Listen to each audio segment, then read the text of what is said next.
नमस्कार, आप देख रहे हैं द भारत 80 न्यूज का डिजिटल चैनल। मैं हूं आपके साथ फजल अब्बास। जल्द ही हम शिया वक्फ बोर्ड द्वारा लीज पर दी गई जमीनों का भी खुलासा करेंगे कि कितनी लीगल है और कितनी इनलीगल। शिया सेंट्रल वक्फ बोर्ड के भ्रष्टाचार के बारे में विवाद होता रहा है।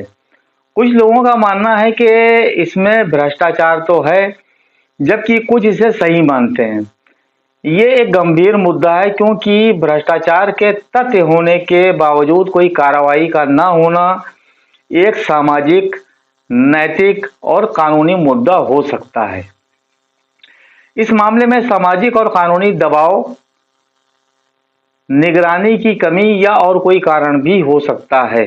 इसी क्रम में सन 2022 में शिया वक्फ बोर्ड के चेयरमैन अली जैदी ने अमेठी करबला से संबंधित एक वीडियो पोस्ट की थी अपनी फेसबुक पे, जो कुछ समय बाद डिलीट हो गई, लेकिन वो वीडियो आज भी हमारे शर्मबेरी समाचार पर मौजूद है। ये भी बताते चलें कि 16 सफर 2023 को मौलाना डॉक्टर सैफ अब्बास द्वारा चेलुम का ऐलान किया गया था, जिसके बाद मौलाना Kalbe Jawad and company active हो गई और पूरा क्रेडिट लेने के लिए अमेठी करबला पहुंच गई, जिसमें बड़े बड़े डोनेशन का ऐलान भी किया गया, जो एक दिखावा और फेक साबित हुआ।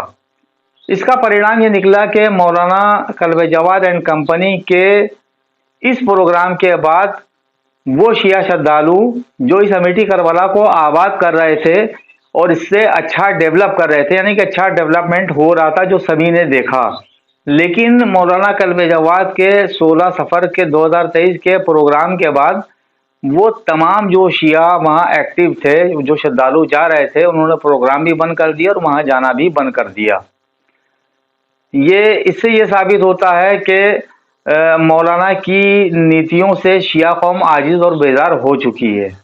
अब हाल ये हुआ कि डोनेशन का ऐलान करने वाले, उसकी घोषणा करने वाले 16 सफर 2023 के प्रोग्राम के बाद किसी और ग्रह पर घोषणा करने चले गए या विलुप्त हो गए, जिससे करबला वीरान हो गई और करबला खरीदने वाले भूमाफियाओं का मनोबल इतना बढ़ गया कि इन्होंने करबला की ग्राउंड में फिल्मी स्टाइल में गाड़ियां दौड़ाई, करबला के दरवाजे पर लातें मारी और चीख चीख कर ये कहना शुरू किया कि ये करबला नहीं, ये खंडर है जिसे हमने खरीद लिया, ये हमारी संपत्ति है।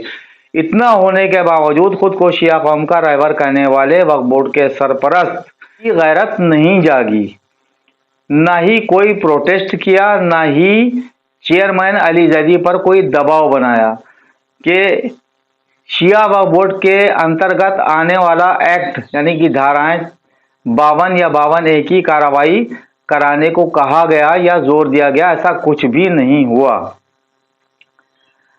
ना ही चेयरमैन अली जैदी ने ही कोई कार्रवाई करवाई। अब आप सोचिए कि 52 और 52A के अंतर्गत FIR तक चेयरमैन ने नहीं कराई, ना ही वहां के मुतवल्लिया ने कराई, किसी ने कुछ नहीं किया। ये मामला यहीं पर नहीं रुका, बल्कि जिन महिला मुतवल्लिया के कार्यकाल के दौरान ये भ्रष्टाचार हुआ, ये करबला खरीदी गई और बेची गई, इस संबंध में चेयरमैन अली जैदी ने मुतवल्लिया से तो कोई सवाल ही नहीं किया, बल्कि उनसे प्रसन्न होकर, खुश होकर उनका रिन्यूअल कर दिया। ये भी अपने आप में एक आश्चर्य की बात है।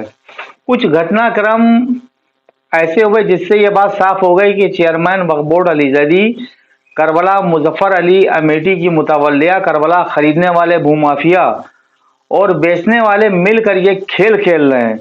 चेयरमैन की वीडियो डिलीट होना इस बात का सबूत है, मुतवल्लिया का रिन्यूअल होना, यानी कि जिनके कार्यकाल में करबला खरीदी और बेची गई, जिन पर कोई सवाल ही नहीं किया गया, जिनसे उनका रिन्यूअल कर दिया गया खुश होके, ये भी अपने आप में एक आश्चर्य की बात है।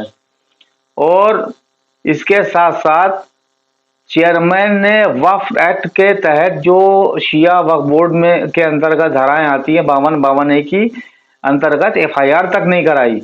ये सब चीजें इस बात को साबित कर रही हैं कि ये सब मिलकर कौम को मूर्ख समझ रहे हैं और ये सब मिलकर एक खेल खेल रहे हैं। इसका उदाहरण करबला खरीदने वालों ने सिविल जज मोहनलालगंज में ये मुकदमा दर्ज कराया, जिसका नंबर है 342/24, जबकि ये मुकदमा सिविल जज मोहनलालगंज में चलाने योग्य ही नहीं है। ये मुकदमा शिया वक्फ बोर्ड में या वक्फ ट्रिब्यूनल में चलाना चाहिए था। ये सब साजिशन सबकी मिली भगत से किया गया। 11 मार्च 2024 को इसकी सुनवाई थी, जिसमें कोई नहीं पहुंचा, केवल सभासद पहुंची कि जिसको खरीदने वाले द्वारा पार्टी बनाया गया। ये भी देखिए अपने आप में कमाल की बात है, पार्टी वक्फ बोर्ड को बनाना चाहिए था, लेकिन जिस सभासद का कोई इन्वॉल्वमेंट ही नहीं है उसको उस खरीदने वाले ने पार्टी बना दिया। अब ये देखिए कानूनी खेल कैसे दिमाग से खेले जा रहे हैं कि समझ रहे हैं क्या कौम कहाँ इतना दिमाग लगाएगी, जो भी समझ में आया करो। और इसके साथ साथ उसको पार्टी बनाए ये कहकर के इस महिला सभासद ने करबला में ताला लगा दिया, ये इशू बनाया इस मामले में जो मुकदमा किया गया है। और कमाल की बात यह है कि 110 की पार्टी शिया वक्फ बोर्ड को बनना चाहिए था, जो बना ही नहीं। ये भी अपने आप में कमाल की बात है। एक सुन्नी महिला सभासद जिसने शिया श्रद्धालुओं का मार्गदर्शन किया, उसको इसका ये इनाम मिला। वहां की पुलिस ने उसके ऊपर 3 मुकदमे 107-16 के लगा दिए, यानी कायम कर दिए। आप सोचिए। और सबसे बड़े शर्म की बात यह कि इतना होने के बाद शिया कौम का एक व्यक्ति भी सहानुभूति के लिए उस महिला सभासद के लिए नहीं खड़ा हुआ कि जो इसी कौम के आने वाले ज़ायरीन और श्रद्धालुओं के लिए लगी पड़ी हुई थी रात दिन अपना काम काज छोड़ के, उसको ये सिला मिला। आप जरा सोचिए, जो सब महिला सभासद बेगुनाह है मिट्टी की, उसको फंसा दिया गया इस मामले में। और ये सारे के सारे मिलकर खेल खेल रहे हैं, यानी कि कौम को इन्होंने बेवकूफ समझ रखा है कि मुकदमा जहां होना चाहिए था वहां किया ही नहीं, जहां होने के योग्य नहीं है वहां मुकदमा कर दिया, क्योंकि सीधी सीधी बात है वो जीत जाएगा और ये सब सरेंडर हो जाएंगे। जो हाल जलकल विभाग की जमीन का हुआ वही अमेठी करबला का होगा। ये तो साफ इक्वेशन दिख रही है। शिया समाज के बुद्धिजीवियों में आजकल एक चर्चा आम है कि शिया उलमा और नौजवान जो इस करबला में बढ़ चढ़ के हिस्सा ले रहे थे, इस करबला में डेवलपमेंट करा रहे थे, वही नौजवान वही उलमा बड़े जोश और वलवले के साथ 110 की पार्टी बन जाए, ताकि इन वक्फ बोर्ड के भ्रष्टाचारियों का जो एजेंडा है वो फ्लॉप हो जाए, डैमेज हो जाए। और अगर शिया कौम के लोग 110 की पार्टी बन जाते हैं तो इनका ये भ्रष्टाचारियों का जो अमेठी करबला में जिनका इन्वॉल्वमेंट है, ये सब धरा का धरा रह जाएगा। और हुसैनी टाइगर होने से कोई हुसैनी टाइगर नहीं बन जाता। हुसैनी टाइगर बनता है अपने अमल और किरदार से। बदअमाल हिस्ट्री शीटर अगर अपने आप को हुसैनी टाइगर कहते हैं तो वो एक हुसैनी टाइगर का मजाक उड़ा रहे हैं। खैर बहरहाल इसके बारे में हमें नहीं कहना है। वो या इनका सरगना कि जो बार बार एक वीडियो बनाकर किसी भी चैनल पे अगर कोई इनके खिलाफ चला होता तो उसका डिफेंड करने चला आता है, लेकिन इन सवालों का जवाब वो भी नहीं दे पाता है क्योंकि उसको नॉलेज ही नहीं, मालूम ही नहीं, वो आजकल बिजी है। बुद्धिजीवियों का कहना है कि शिया कौम को चाहिए है कि ऐसे लोग जो कौम को कंफ्यूजन में रख रहे हैं और गुमराह कर रहे हैं, ऐसे लोगों का खुलकर बाइकआउट करें। एक बात तो साफ हो गई कि खरीदने वाला जीत जाएगा, क्योंकि शिया वक्फ बोर्ड और मुतवल्लिया का पूर्व सहयोग उसके साथ है। ये तो एकदम साफ हो गया। ये सब मिलजुल कर खेल खेल रहे हैं। इसमें सबसे बड़ा अफसोस की बात यह है कि मौलाना कल्बे जवाद साहब को इस मामले में मजलिसों में या खुतबों में टिप्पणी करना चाहिए थी, या अली जैदी को जोर देना चाहिए था कि कार्रवाई करवाओ, लेकिन उन्होंने ऐसा कुछ नहीं किया। इससे एक बात ये साफ हो गई, या तो मौलाना की निगाह में ये करबला अमेठी वाली जो करबला है ही नहीं।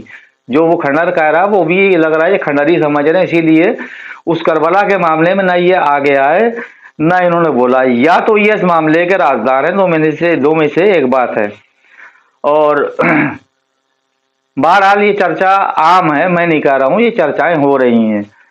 बहरहाल देखते हैं आगे क्या होता है। हमारे चैनल को ज़्यादा से ज़्यादा सब्सक्राइब करें, लाइक करें और शेयर करें। वक्फ बोर्ड के साथ साथ हम दूसरी भी खबरें आपको दिखाएंगे, क्योंकि रमज़ान के दौरान मसरूफियत ज़्यादा होने के कारण हम आपसे नहीं जुड़ पाए, लेकिन आगे से हम आपको तमाम अपडेट देते रहेंगे। और शिया इस्लामिक ब्रॉडकास्टिंग चैनल पर भी हम कुछ रमज़ान के सिलसिले से उलमाओं से बातचीत करेंगे और आपको लाइव दिखाएंगे। देखते रहिए द भारत 18 न्यूज़ का डिजिटल चैनल। नमस्कार, जय हिंद।